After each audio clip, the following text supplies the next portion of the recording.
elle est l'un des visages emblématiques de TF1.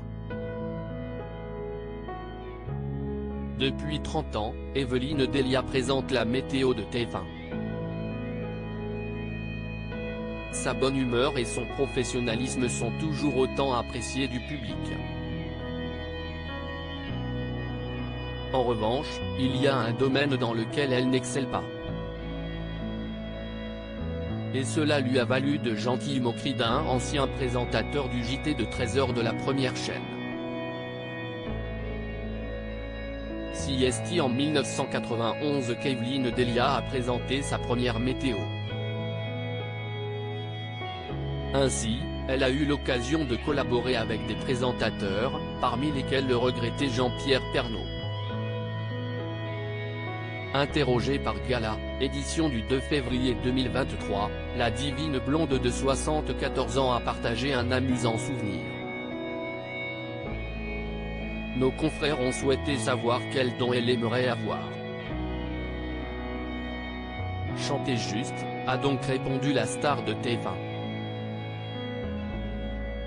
Bon, maintenant Evelyne, va chanter les amis.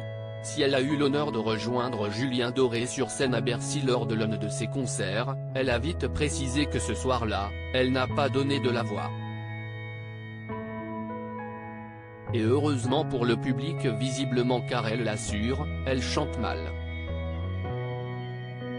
On m'a proposé souvent de faire Danse avec les stars, mais jamais The Voice. Mais je chante hyper faux, on riait souvent avec le regretté Jean-Pierre Pernaut quand il disait, à la fin d'un repas par exemple, bon maintenant Evelyne, va chanter les amis.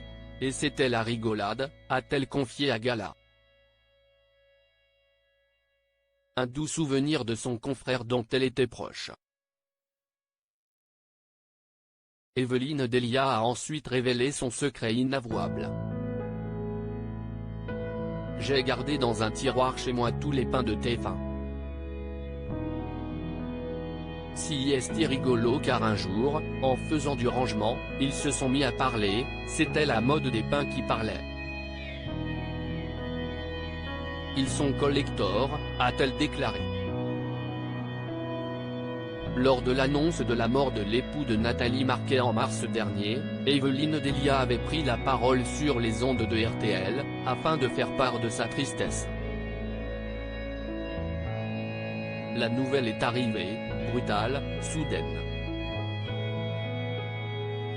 Jean-Pierre, c'était 40 ans de vie professionnelle et puis aussi d'une énorme amitié, a-t-elle rappelé. On a toujours travaillé ensemble. On a des tas de souvenirs à l'antenne.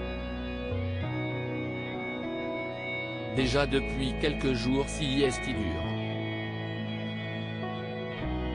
Si est dur pour tout le monde, si est dur pour toute la rédaction, déclarait-elle.